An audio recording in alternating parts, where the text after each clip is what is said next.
에스겔 38장 우리 1절로 6절까지 다 같이 합독해 보겠습니다.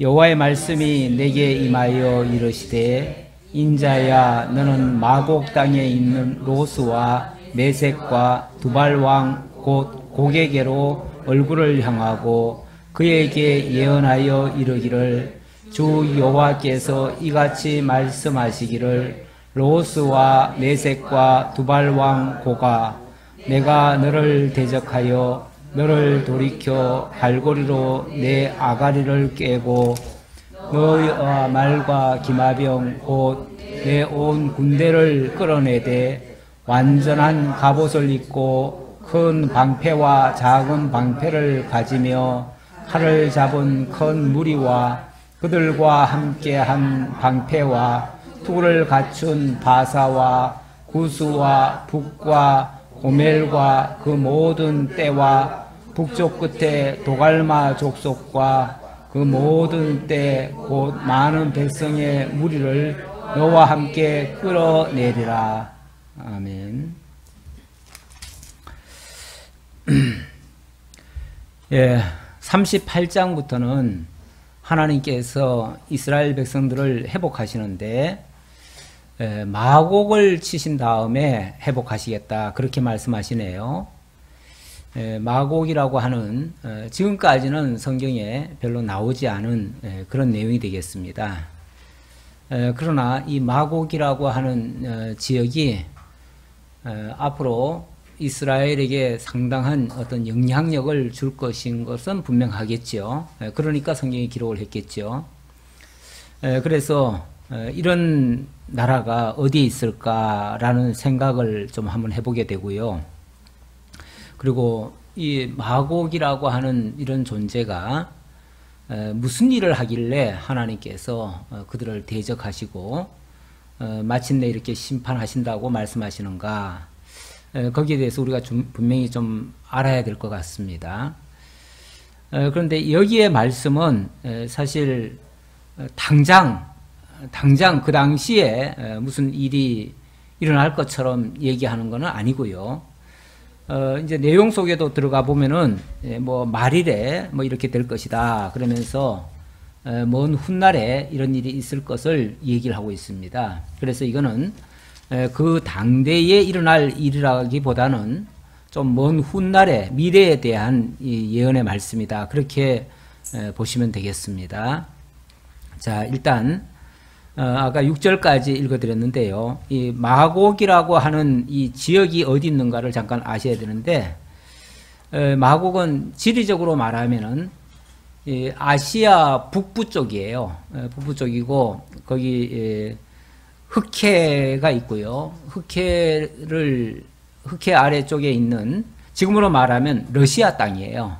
러시아 땅 그쪽 지역인데, 여기 본문에 보면은 로스와 메섹과 두발 왕 곧 고게게로 이렇게 얘기를 하죠. 그러니까 이게 한 나라가 아니고요. 한 나라가 아니에요. 로스, 메섹, 두발 이거를 통틀어서 마곡 땅이다 이렇게 얘기를 해요. 그리고 이거는 그러니까 여러 나라를 다스리고 있는 제국인 거죠. 제국인 것이고 그 제국의 황제가 곧 고기다 이렇게 얘기를 하는 거죠. 고기라고 하는 황제가 있고 그 이제 마곡을 대표하는 그런 왕이고, 그 마곡이라고 하는 것은 엄청나게 큰 땅을 다스리는 곳이고 그곳에 있는 나라 중에는 로스와 메섹과 두발 왕이 있다. 두발이 있다. 이렇게 얘기를 했어요. 여기 이제 우리가 힌트를 좀 보자면은 로스라고 하는 땅을 우리가 좀 생각해 볼 수 있는데, 성경 여러 군데를 찾아봤더니 이 로스라고 하는 데가 뭐 정확하지는 않을 수도 있어요. 하지만은 뭐 여러 곳에서 그렇게 이야기를 하는 것 같아요. 바로 러시아. 지금으로 말하면 러시아라고. 근데 이제 러시아라고 하면은 마치 러시아가 성경에서 하나님을 대적하는 세력처럼 이렇게 이제 또 단도직입적으로 이렇게 지명하는 꼴이 돼서 그래서 말하기가 좀 조심스럽다는 거죠. 그렇긴 하지만은 어쨌든 성경에 뭐 예언된 나라고 없는 나라를 얘기한 건 아닐 테고요. 특히 미래의 어떤 나라를 가리키는 말일 수도 있는데 이거는 어느 한 특정한 나라라기보다는 큰 제국을 가리키는 말이다. 이렇게 말씀드릴 수 있습니다. 만약에 이게 러시아라고 가정을 한다면 충분히 뭐 그럴 가능성이 있어요. 우리 사실 그 독립운동사에도 보면은 그 독립운동에서도 보면은 그때는 러시아라고 얘기를 안 하고 로스라고 하지 않았나요 그때? 그랬던 것 같은 느낌이 있어요. 예. 어쨌든 그런 유사한 지명으로 러시아를 표현을 했던 것 같아요. 그래서 이건 뭐 사실 뭐 발음은 약간씩 다를 수가 있어요. 그거는 뭐 표현에 따라서 약간씩 다를 수 있는데 그래서 만약에 이게 러시아라고 말을 한다면 지금 러시아의 그 땅이라고 하는 곳을 우리가 언뜻 보면요. 제가 그래서 지도를 잠깐 다시 한번 살펴보고 나왔는데 뭐 중국보다도 훨씬 더 큰 것 같아요. 더 크고 인구는 뭐 어림도 없죠. 인구는 많지는 않은데 땅은 엄청나게 크고 한때는 사실은 그 동유럽에 거의 뭐 다 다스리던 그런 나라죠. 그런 제국이었죠. 그래서 그 나라가 엄청나게 큰 나라인데 이런 나라가 세계의 어떤 큰 영향력을 행사한 거는 틀림없는 것 같아요. 뭐 사실 기독교 역사에서도 간간히 그 러시아와의 관계가 이 제국사나 또는 그런 기독교 역사에도 사실은 나옵니다. 뭐 우리가 그런데 러시아에 대해서는 크게 그렇게 관심을 안 가졌지요. 성경에서야 주로 뭐 이집트나 시리아나 뭐 바사나 이런 데만 주로 나오기 때문에 그거는 이제 과거 이야기고요. 이거는 좀 미래에 대한 이야기다 보니까 미래에는 이 마곡이라고 하는 이 지역이 상당한 영향력을 끼칠 것이다라고 하는 그런 예상을 해봅니다. 자, 어쨌든 다시 한번 좀 살펴보면서 설명을 또 더 드리죠. 여호와의 말씀이 내게 임하여 이르시되 인자야 너는 마곡 땅에 있는 로스와 메섹과 두발 왕 곧 고게게로 얼굴을 향하고 그에게 예언하여 이르기를 주 여호와께서 이같이 말씀하시기를 로스와 메섹과 두발 왕 고가 내가 너를 대적하겠다.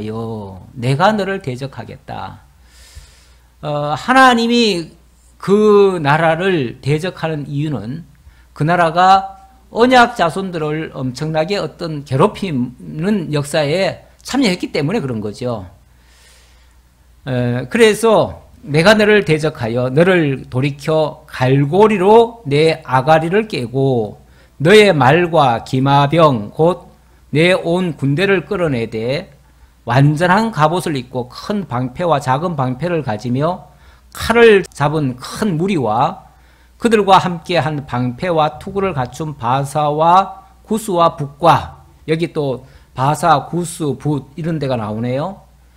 이 바사라고 하면 지금의 뭐 이란 지역이니까 그쪽은 동아시아, 그건 이제 동아시아까지는 아니고요. 서아시아라고 할 수 있죠. 서아시아.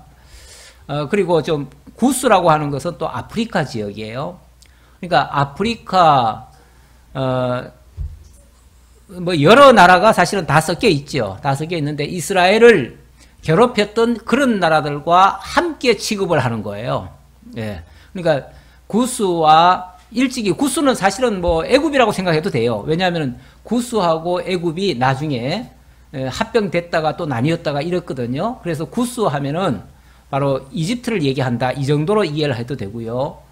또 이게 또 바사라고 하는 나라가 또 이제 중동 지역이고요. 또 여기는 이제 아시아고요. 아시아, 유럽, 여기는 물론 유럽은 지금 안 나왔습니다만은 이런 주변의 큰 제국들이 이스라엘을 괴롭히는 데에 앞장을 섰던 거예요. 그래서 하나님이 심판하시고 회복하실 때는 그들을 다 진노하시겠다 그 얘기예요. 진노하실 때 표현이 갈고리로 아가리를 깬다 이런 표현을 했는데 우리가 옛날에 좀 약간 아이들끼리 좀 쌍스럽게 얘기할 때 아가리를 깬다 이런 표현을 썼어요. 썼는데 물론 이거는 이제 사람처럼 생각하는 게 아니라 짐승이나 또는 뭐예요? 그 물고기 입을 아가리라고 그러죠. 예. 그렇게 이제 짐승들을 마치 굴비 엮듯이 엮어가는 모습을 그런 식으로 표현한 거죠. 자, 그러면서 아가를 깨고 너와 말과 기마병 곧 큰 군대를 끌어내되 온 군대를 다 끌어내겠다. 결국은 뭐 그들의 세력이 어마어마하지요. 만약에 단순 비교로 한다면은 이스라엘은 상대가 안 되지요. 이스라엘은 뭐 무기라고 할 것도 없고요. 이스라엘은 뭐 힘이라고는 전혀 없는 존재들이에요. 그야말로 하나님이 붙들어주지 않으면은 이스라엘은 너무너무 연약한 존재예요. 사실 이스라엘의 그 지정학적 위치라든지 그들의 그 모든 조건은요 가장 안 좋아요. 가장 안 좋아요. 여러 나라의 길목에 놓여 있기도 하고요. 그래서 어느 나라가 충돌이 일어나면 꼭 중간에서 새우등 터지듯이 터지는 곳이에요. 그곳이. 그리고 항상 또 이 강대국끼리 또는 제국끼리의 전쟁이 일어나면 이스라엘은 완전히 그 중간에 걸려가지고 완전히 뭐 초토화가 되는 거는 또 그쪽이에요. 네, 그래서 이스라엘은 여러모로 안 좋고요. 사실은 지금도 조건은 별로 좋지 않습니다. 현재도 모든 주변의 나라들에게 둘러싸여 있어요. 예, 그래서 어느 나라든지 솔직히 하나님이 어떤 역사를 하지 않으면 도저히 스스로는 존재할 수 없는 그런 나라예요. 근데 참 놀랍기는 놀라운데요. 이스라엘이 그렇게 연약한 존재면서도 그 강대국을 상대로 해가지고 전쟁을 해서 제 근래사에 보면은 진 적이 없습니다. 예. 그 뭐 해방되고 사실 무기도 없을 텐데 그런데 그 몇백만밖에 안 되는 인구가 그 당시도 한 2억이나 되는 중동 사람들과 전쟁을 벌이는데 뭐 할 적마다 이기죠. 예. 꼼짝달싹을 못해요. 오죽하면은 6일 만에 항복했잖아요. 전 아랍이 함께 대들었는데 아랍이 다 손을 들어버렸어요. 뭐 도대체 뭐 전쟁을 어떻게 할 수가 없어요. 전쟁을 하는데 도대체 뭐 적이 보이질 않고 보이질 않는데 어디선가 그냥 공격이 들어오고 꼼짝달싹 못하고 그냥 바로 그 피해를 입고 이러니까 뭐 싸울 방식이 없어요. 그래가지고 결국은 손들고 말았지요. 중동이. 근데 나중에 알고 보니까 비행기가 뭐 레이더에도 걸리지 않을 정도로 그렇게 저공 비행을 하고 뭐 그랬다고 그래요. 예, 그랬는데 그래가지고 상대방이 뭔가 작전하기 전에 벌써 막 공격을 해버리고 이러니까 꼼짝달싹 못하고 다 패배했지요. 그런데 그만큼 이스라엘이 지리적으로 매우 안 좋았고요. 모든 나라들로부터 대적 관계에 있었다. 그거는 틀림없습니다. 바로 이 마곡이라고 하는 지역도 마찬가지고요. 이것이 요한계시록에 가면 마지막에 여기는 에스겔이고 또 요한계시록에도 가면은 곡과 마곡 전쟁이라는 게 있습니다. 그래가지고 이건 이제 마지막 전쟁이고요. 이 마지막 전쟁은 언제 벌어질 거냐면은 사실은 천년왕국 이후에 벌어질 일이에요. 이거는 천년왕국이라고 하는 것은 어찌 보면 이 세상을 하나님께서 심판을 해가지고 이 세상을 진멸을 시키죠. 그래 놓고 이 땅에서 마귀부터 사실은 잡아가둬요. 마귀를 잡아가두니까 마귀가 없는 세상은요 그야말로 평화의 시기예요. 평화의 시기고 또 아무도 대적을 하지 않고 모두가 다 하나님을 믿는 시대가 돼버려요. 그야말로 평화의 시대, 그 시대를 가리켜서 천년왕국이라고 그래요. 그런 시대가 앞으로 도래한다는 거예요. 도래하는데 문제는 이 마귀를 잡아 가두니까 그게 가능했거든요. 그런데 천년이 차면은 우리 주님께서 다시 마귀를 풀어놓으신대요. 이 마귀를 다시 풀어놓으면 어떻게 되겠어요? 그 마귀가 다시 선동을 하기 시작해요. 그리고 지금까지 너희들이 다 속았다. 속아가지고 하나님께 속아가지고 너희들이 엉터리로 하나님 섬길 대상이 아닌데 너희들이 섬겼다. 그러니까 지금부터라도 하나님의 이름으로 우리를 다스리던 저 새 예루살렘 성을 우리가 폭파하자.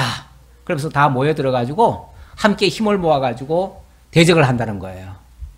그래가지고 마지막에 한번 대판제 큰 전쟁이 일어나는 거죠. 모든 악의 세력들이 다 총집결해가지고 한꺼번에 이 하나님의 도성을 멸망시키려고 그렇게 합니다. 그때 하나님께서 하늘에서 불이 내려가지고 그들을 진멸시킨다. 이렇게 나와 있어요. 요한계시록 보면 그렇게 나와 있어요. 그래서 이거는 이제 마지막에 하나님을 대적하다가 마지막에 영원한 심판을 당할 사건이다. 이 에스겔은 어떤 면에서 그렇게 할 것에 대한 하나의 예언적인 말씀이다. 라고 볼 수 있고요. 물론 뭐 그 당시에도 어떤 사건이 있기는 있었을 거예요. 있었을 텐데 그 자세한 내용은 기록이 없어가지고 우리가 사실 좀 잘 모르겠어요. 그 당시에 있었던 사건으로는 잘 모르겠다 그 말이에요. 그러나 미래에는 분명히 이런 일이 있을 것이다.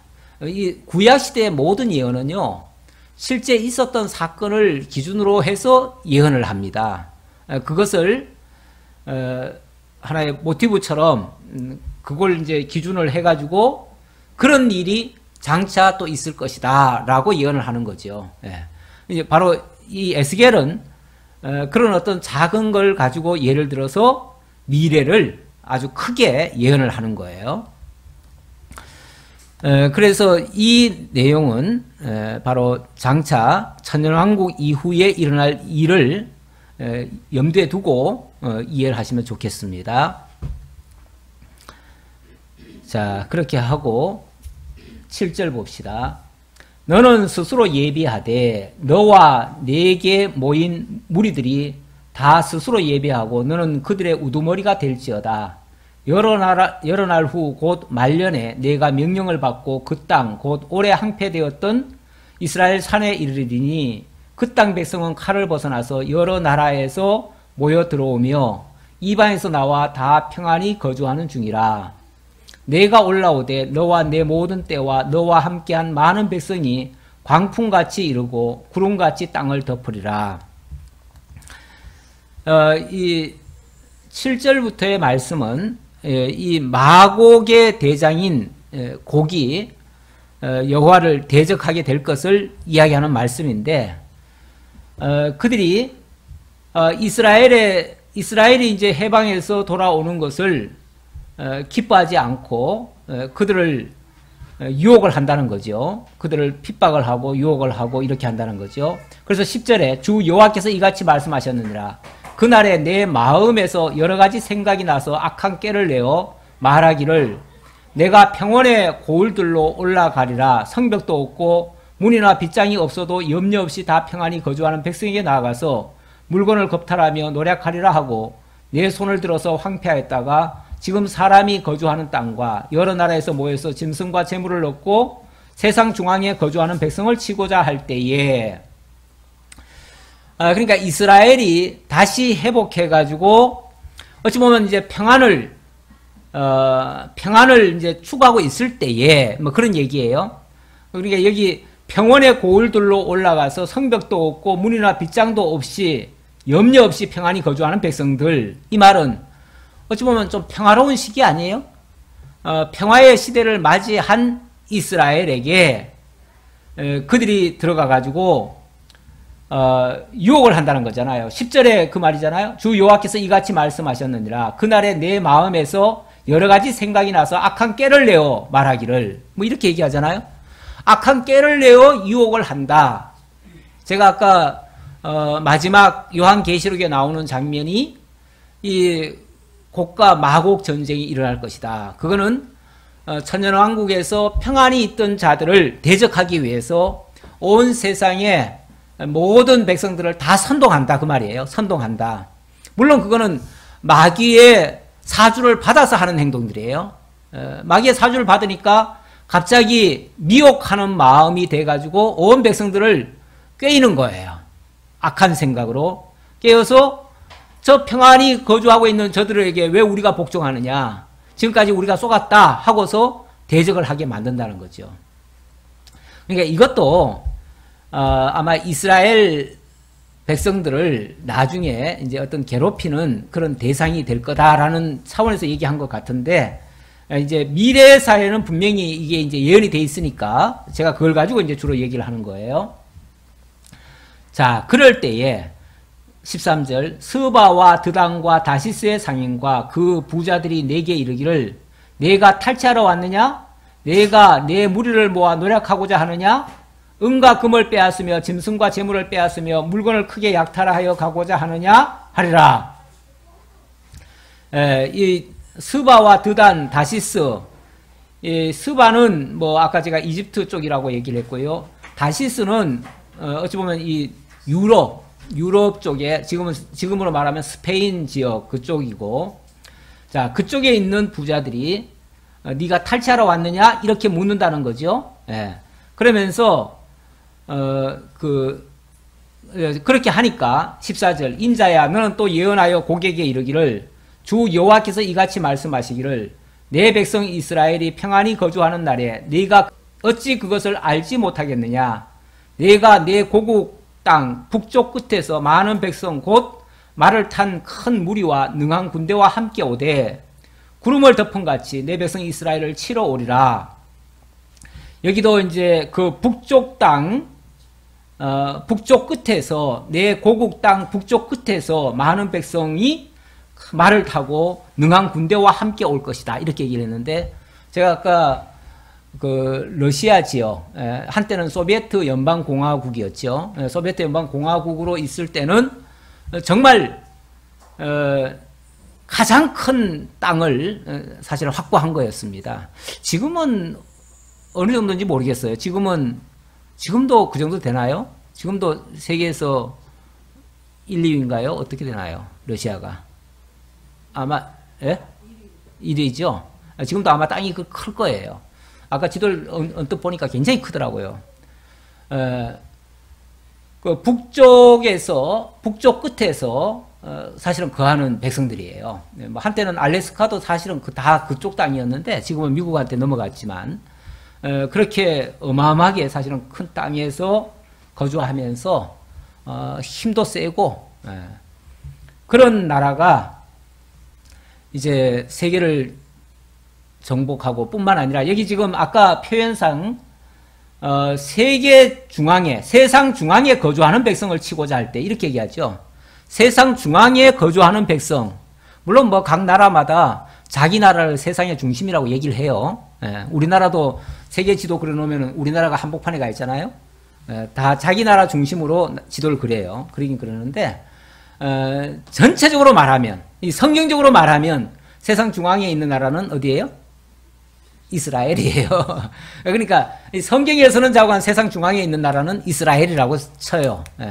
그러다 보니까 세상 중앙 기준으로 봤을 때 이스라엘을 기준으로 봤을 때 동쪽, 서쪽은 이제 유럽이고 동쪽은 아시아고 또 저 북쪽은 저 러시아고 또 남쪽은 이집트 쪽이고 이렇게 되는 거죠.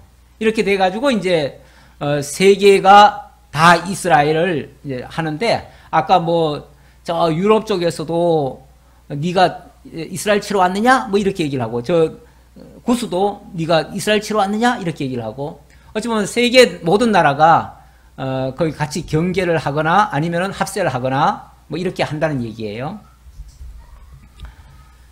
자, 구름이 땅을 덮은 같이 내 백성 이스라엘을 치러 오리라. 고가 끝날에 내가 너를 이끌어다가 내 땅을 치게 하리니. 고가 끝날에 내가 너를 이끌어다가 내 땅을 치게 하리니. 근데 말이 좀 표현이 이상하죠?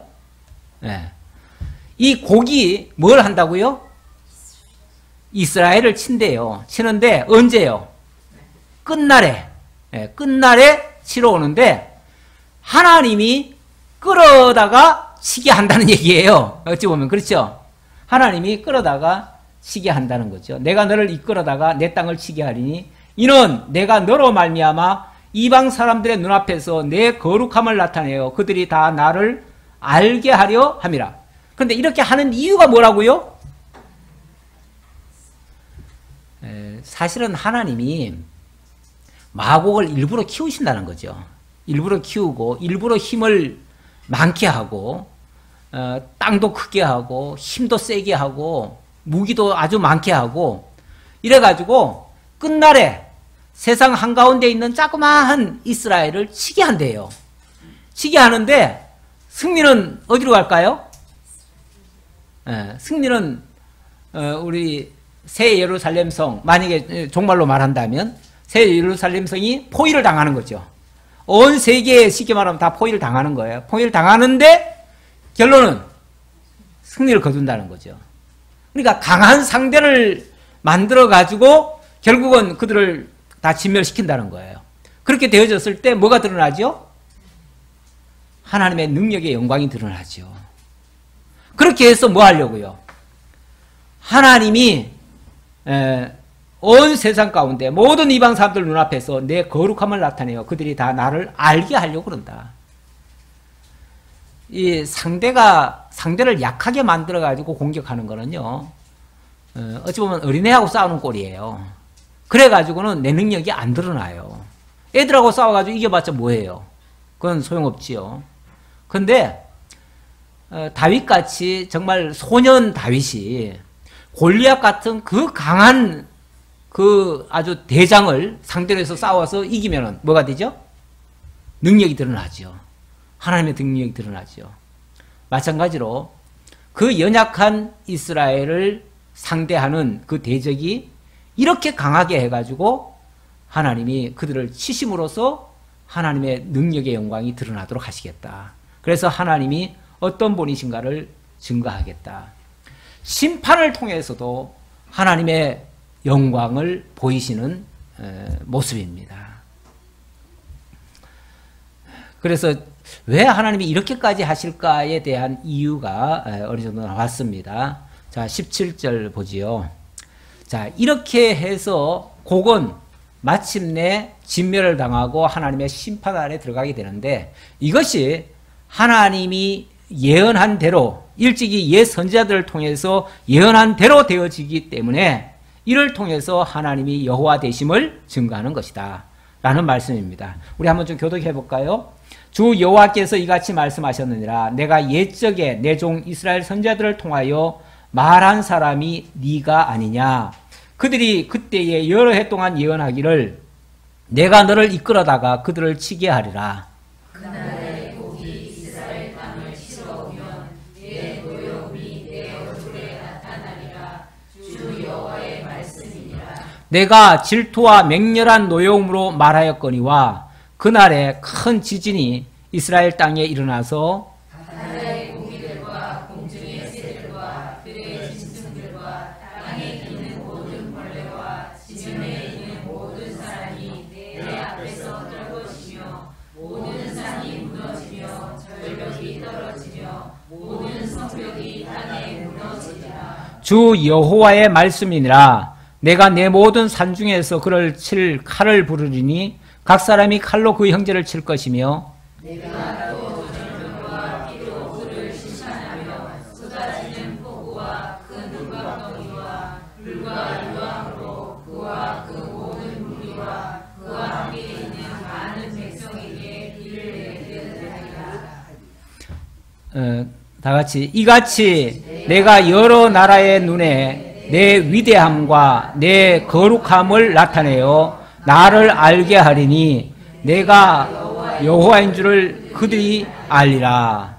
아멘. 목적은 이거라는 거죠.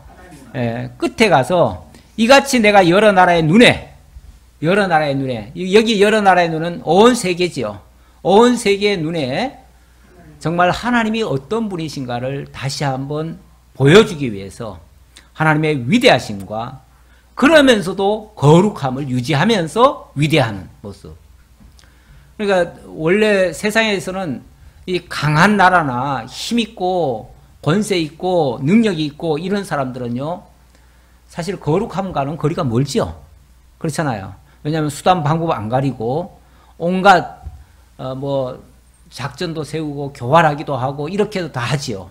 그래가지고 어쨌든 승리가 목적이니까 그들은 거룩함을 다 내팽개치고 행동을 해서 수단 방법 안 가리고 이기는 데만 목표를 두지만은 우리 하나님은 물론 궁극적으로는 이기기도 하지만은 과정적으로도 아주 거룩하고 깨끗하고 의롭고 이렇게 역사를 하시면서 또 하나님의 위대하심도 다 드러내신다.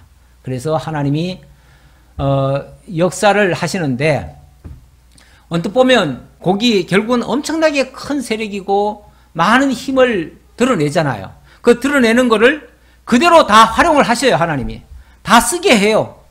너들 한번 능력 다 보여봐라. 너들 힘이 어디까지인가 한번 다 해봐라. 한 초토화도 시켜보고 다 해봐라. 그러나 내가 마침내 너희들을 멸할 것이다. 어떻게 해요? 사실은 칼과 무기 가지고 전쟁해가지고 이기겠어요? 그렇게는 안 되죠. 우리 하나님이 하늘에서 불을 내려가지고 여기 그랬잖아요. 여러 가지 그 방법이 있죠. 하나님이 하시는 방법. 전염병과 피로 그를 심판하여 쏟아지는 폭우와 우박덩이와 불과 유황으로 이렇게 한다. 그들에게 비를 내리듯 불과 유황과 우박과 이 모든 어찌 보면 이 하나님의 창조된 이 세계에 모든 것을 다 동원하셔가지고 그들을 심판하실 것이다. 그렇게 되어지면 아무리 강한 상대라 해도 사실 그게 거대한 자연의 힘이 아니고 하나님의 힘이죠. 하나님이 자연이라 일컬어지는 것들을 그건 다 하나님의 피조물이죠. 하나님의 피조물을 다 동원해가지고 결국은 승리를 거두게 하시고 그걸로 말미암아 하나님이 여호와 되심을 증거할 것이다. 라는 말씀이 되겠습니다. 39장 좀 넘어가 볼까요? 39장 곡을 쳐서 같은 맥락입니다. 38, 39장이 다 마곡을 치는 내용이니까요. 그러므로 인자야 너는 곡에게 예언하여 이르기를 주 여호와께서 이같이 말씀하시되 로스와 메섹과 두발 왕 고가 내가 너를 대적하여 너를 돌이켜서 이끌고 북쪽 끝에서부터 나와서 이스라엘 산 위에 이르러 내 활을 쳐서 내 손에서 내 왼손에서 떨어뜨리고 내 화살을 내 오른손에서 떨어뜨리니 너와 내 모든 무리와 너와 함께 있는 백성이 다 이스라엘 산 위에 엎드러지리라. 내가 너를 사나운 새와 각종 사나운 새와 들짐승에게 넘겨 먹게 하리니 내가 빈들에 엎드러지리라. 이는 내가 말하였음이라. 주 여호와의 말씀이니라. 그들이 어떻게 패망당할 것을 구체적으로 좀 이야기를 하는 장면인데요. 하나님이 이끌고 북쪽 끝에서부터 나와서 이스라엘 산 위에 이르는데 와가지고는 활을 쳐서 내 왼손에서 떨어뜨리고 내 화살을 오른손에서 떨어뜨리겠다. 다시 말하면 화살이라고 하는 엄청난 무기를 가지고 왔는데 그 무기가 완전히 무용지물이 되게 한다 그 얘기죠. 화살을 쏘려고 하는데 힘이 없어가지고 뚝 떨어지는 거예요. 뚝 떨어져. 그러니까 아무것도 오기는 왔는데 군사는 큰데 아무런 역할을 못하게 만들겠다 그 얘기죠. 그래서 그들은 오히려 이스라엘 산 위에 와가지고 다 엎드러지고 각종 사나운 새와 들짐승에게 먹이만 될 것이다. 먹이 될 것이다. 치러 왔다가 크게 패망을 당한다 그런 얘기죠. 내가 또 불을 마곡과 및 섬에 평안히 거주하는 자에게 내리리니 내가 여호와인 줄을 그들이 알리라.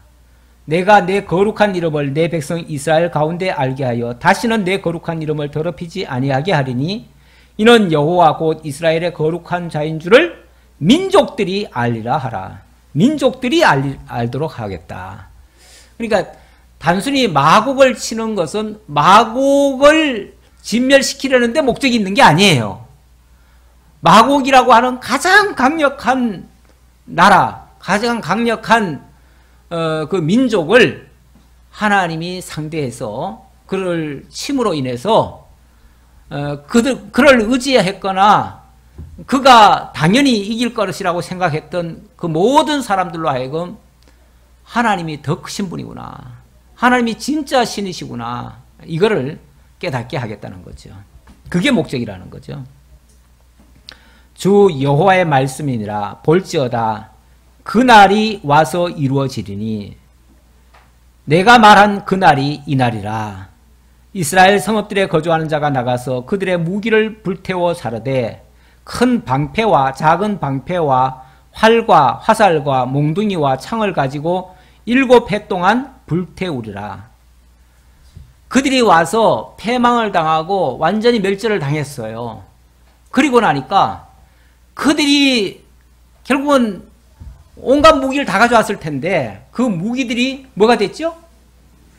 다 버려진 거죠. 버려지고 사람은 다 죽어버리고, 그러니까 이제 남은 거라고는 이제 다 무기들밖에 없어요. 근데 무기들이 무슨 쓸모가 있어요? 그러니까 그걸 다 치워야 되는데 그거 치우는 데만 해도 무려 얼마가 걸린다고요?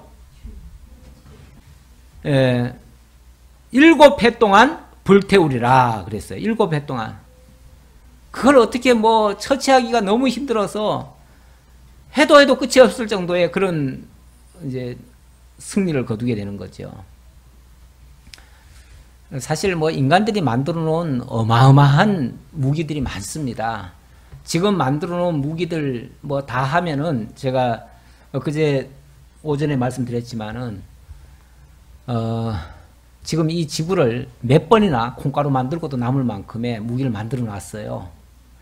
근데 하나님이 그거 다 무용지물 만들어 놓으면 그거 다 쓰레기밖에 안 돼요. 그렇죠? 다 쓰레기밖에 안 돼요. 나중에 쓰레기 치우는 데만 힘들어요. 다 쓸모없는 존재가 되어버린다 그 말이죠. 이같이 그 무기로 불을 피울 것이므로 그들이 들에서 나무를 주워오지 아니하며 숲에서 벌목하지 아니하겠고 전에 자기에게서 약탈하던 자의 것을 약탈하며 전에 자기에게서 늑탈하던 자의 것을 늑탈하리라. 주 여호와의 말씀이니라. 따로 불 떼려고 나무 해올 것도 없다. 그들이 버리고 간 것 태우기는 태워야 되니까, 없애야 되니까. 없애기는 없애는데 그 없애는데 굳이 다른 거 쓸 것도 없이 그냥 그 자체만 태우는데도 무려 7년 동안 태워도 그게 다 안 치워질 정도로, 그 정도로 많은 대패를 당할 것이다 그 얘기예요. 그날에 내가 곡을 위하여 이스라엘 땅 곧 바다 동쪽 사람이 통행하는 골짜기를 매장지로 주리니 통행하던 길이 막힐 것이라. 바다 동쪽 사람이 통행하는 골짜기 그랬는데 아무래도 바다 동쪽 사람들이라면 이제 아시아 쪽으로 가는 길이겠죠. 그런 길목에 아예 그냥 길을 어느 골짜기가 아니라 아예 길에다가 그 시체들을 갖다가 다 던져 놓으면 얼마나 많은지 길을 막을 정도의 그런 상황이 될 것이다 그 얘기예요.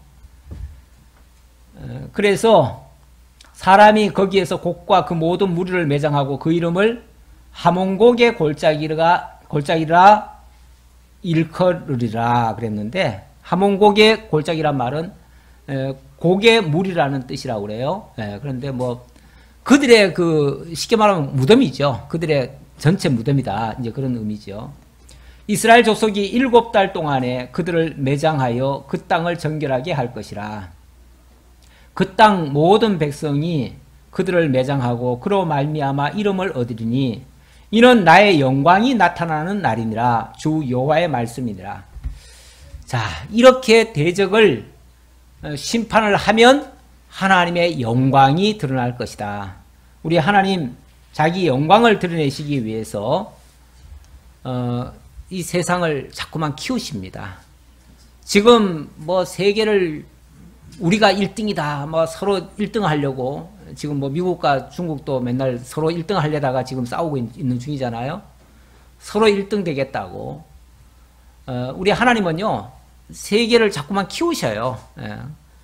그런데 이 사람은요, 힘을 길러 놓으면 그게 꼭 좋은 것만이 아니고요. 하나님을 대적하는 쪽으로 가요. 그래서 세상의 어떤 권세도 약할 때는 하나님을 찾고 의지하지만 강할 때는요 대적을 해요. 사실 여기 뭐 롯이라고 하는 것도 이 고기라고 하는 여기도 사실 강하지 않으면 어떻게 하나님 대적할 마음이나 먹겠어요. 강하니까.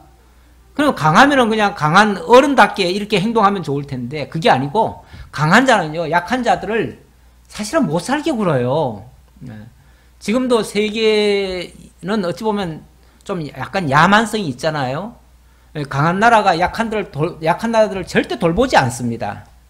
원래 하나님의 원리에 의하면 하나님은 이 세상이 완전히 꺼져가는 그 순간까지 가난한 자와 부자가 함께 있을 것이라고 그랬어요. 하나님이 가난한 자와 부자를 함께 줬는데 이유는 뭐냐면은 강한 자들로 하여금 약한 자들에게 베풀어서 하나님의 사랑을 깨달으라는 거예요. 그리고 약한 자들은 또 하나님을 의지하라고요.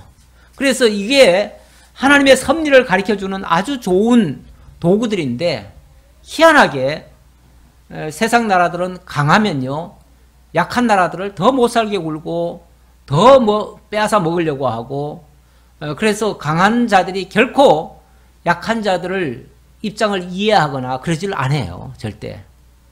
자기네들도 옛날에 가난했을 때가 있을 텐데 부자들은 가난한 자들의 심정 잘 몰라요. 그래서 그렇게 보면은 꼭 부한 것이 꼭 복은 아니더라. 하나님을 찾는 데는 오히려 거리감이 있더라. 그렇게도 말씀드릴 수 있겠습니다. 14절이죠. 그들이 사람을 택하여 그 땅에 늘 순행하며 매장할 사람과 더불어 지면에 남아있는 시체를 매장하여 그 땅을 정결하게 할 것이라. 7달 후에 그들이 살펴보되 지나가는 사람들이 그 땅으로 지나가다가 사람의 뼈를 보면 그 곁에 편말을 세워 매장하는 사람에게 가서 하몬곡 골짜기에 매장하게 할 것이요 성읍의 이름도 하모나라 하리라. 그들이 이같이 그 땅을 정결하게 하리라. 뭐 하모나라 그러니까 꼭 하모니가 생각나긴 하는데 하모니는 굉장히 좋다는 말이죠. 그건 화음을 가리키는 거니까 아주 서로 이렇게 조화가 이루어진다는 얘기인데 이 하모나는 고개 무리들의 그 무덤이다 이런 얘기잖아요. 고개 무리들 하나님을 대적하다가 멸망당한 자들의 무덤 이제 그런 얘기예요. 그런 얘기니까 이건 굉장히 사실은 안 좋은 표현입니다.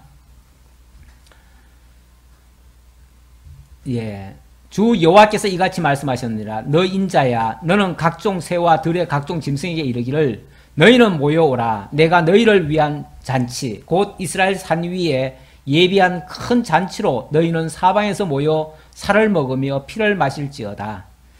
시신들을 전부 다 골짜기에 갔다가 다 길에다가 사실 다 던져놓은 거죠. 그런데 그 골짜기가 길이 너무 많아지니까 너무 이제 높이 쌓이니까 그게 이제 골짜기처럼 돼버렸다 그 얘기인데 그렇게 놓으니까 그게 이제 각종 새와 들짐승들의 먹거리가 돼가지고 그 짐승들에게는 그게 뭐죠? 잔치가 되더라. 잔치가 되더라. 그래서 사람을 죽여가지고 짐승들의 잔치거리가 되게 한다. 뭐 좋은 표현 같지는 않은데 이제 악한 자들의 어찌 보면 최후를 이렇게 비참하게 될 것을 가르쳐주는 그런 표현으로서는 뭐 있을 수 있는 얘기죠. 너희가 용사의 살을 먹으며 세상 왕들의 피를 마시기를 바산에 살찌는 짐승 곧 순양이나 어린 양이나 염소나 수송아지를 먹듯 할지라. 내가 너희를 위하여 예비한 잔치의 기름을 너희가 배불리 먹으며 그 피를 취하도록 마시되 내 상에서 말과 기병과 용사와 모든 군사를 배부르게 먹일지니라 하라. 주 여호와의 말씀이니라. 주 여호와의 말씀이니라. 이 모든 것이 하나님이 예정하신 일들이고 또 미리 옛 선지자들로 하여금 예언케 했던 내용들이고 그리고 미래에 에스겔을 통해서 또 예언함으로써 그것이 또 장차 이루어지게 하는 내용이다.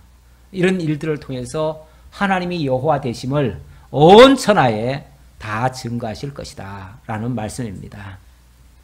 우리 하나님 하시는 일 사실 알면은 너무너무 놀랍지요. 그 능력의 영광을 찬양하지 않을 수 없습니다. 사실은 악인들도 찬양을 해요. 그런데 악인들이 찬양하는 것은 좋은 의미에서의 찬양이 아니라 진노의 영광을 찬양하는 거예요. 진노의 영광. 그러니까 하나님이 이렇게 무서운 분이다라는 것을 저 악인들에게는 실감하게 만들고 의인들에게는 하나님의 그 어떤 위대하심을 드러내서 그 하나님만을 의지하며 살게끔 그렇게 하시는 우리 하나님이십니다. 기도하겠습니다. 아버지 하나님 감사합니다. 하나님이 살아서 세상 만사를 주관하시고 온 세상의 역사를 친히 다스리시고 인도해 가시는 하나님이신 것을 오늘도 말씀을 통해서 깨달았습니다. 이스라엘 역사 속에서 또는 장차 미래에 되어질 일들에 대해서 너무나 적나라하게 우리 하나님께서 하나님의 역사 프로그램을 설명해 주셨습니다. 하나님의 위대하심을 그러면서도 하나님의 거룩하심을 우리가 기억하고 그 하나님을 경외하며 그 하나님만 붙쫓아갈 수 있는 저희 모두가 되도록 인도해 주옵소서. 지금 현실적으로 많은 어려움을 겪고 있는 성도들이 있습니다. 그것 때문에 힘들어하고 두려움에 떨 수도 있지만 그러나 우리 하나님 전능하심을 기억한다면 오히려 하나님이 모든 대적을 다 진멸하시고 승리케 하실 것을 믿어 의심치 않습니다. 그 믿음 가지고 어떤 상황에서도 능히 이겨낼 수 있는 저희의 견고한 신앙들 다 될 수 있도록 함께해 주옵소서. 감사드렸고 예수님의 이름으로 기도하옵나이다. 아멘.